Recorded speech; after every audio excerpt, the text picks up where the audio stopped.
Film Jangan Panggil Mama Kafir, judulnya cukup tajam ya. Reaksi kalian pertama kali ditawarin film ini gimana? Dan pertimbangan apa akhirnya mau bergabung?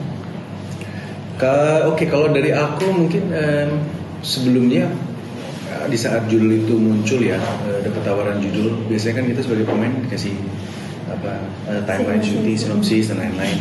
Jangan Panggil Mama Kafir.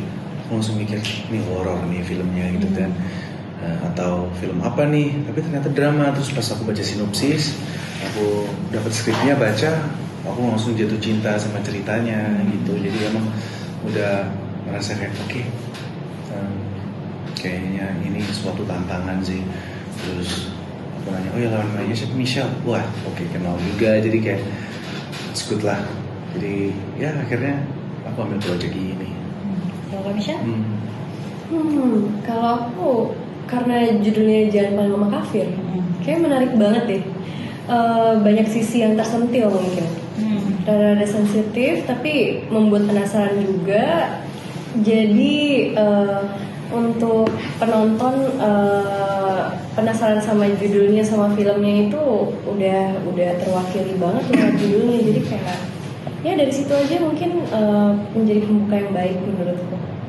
Oke. Kalau buat perannya sendiri boleh dijelaskan masing-masing? Peran aku di sini sebagai Fafat. Fafat itu adalah suami dari Maria. Maria itu Michelle. Dan di sini Fafat itu karakternya bisa dibilang cukup tenang. Karakternya sangat positif.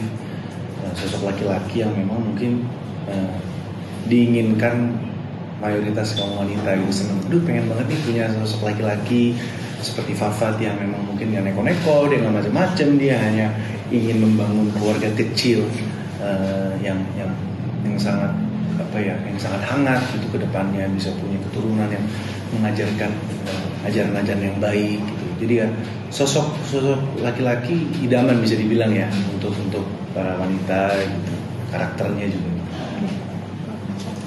Di film Jangan Panggil Mama Kafir, aku berperan sebagai Maria. Maria ini seorang gadis nonis yang menemukan cintanya di gereja, dan ternyata pada akhirnya seiring berjalannya waktu, Maria tahu kalau ternyata orang yang dicintai berbeda agama. Dari situ konfliknya sampai akhirnya berkeluarga, hingga akhirnya menemukan konflik-konflik yang sangat tidak linear, tapi aku yakin ini tuh dekat banget dan relate banget sama masyarakat kita.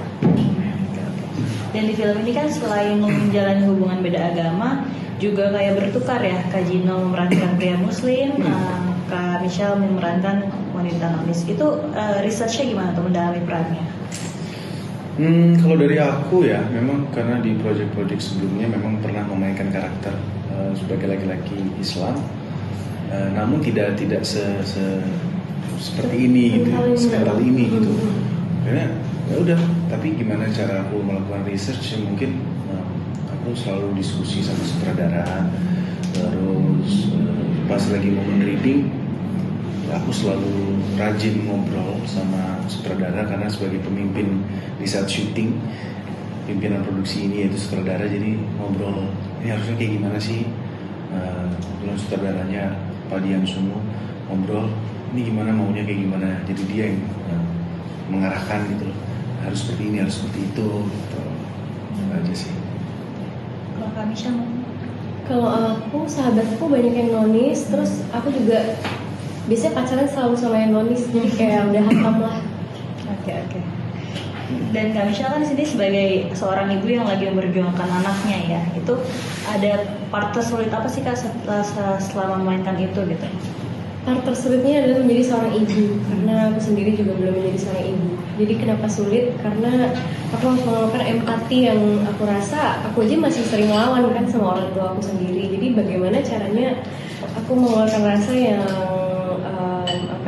ini bukan sekedar cinta yang kita temukan di perjalanan hidup kita, tapi cinta yang kita lahirkan sendiri.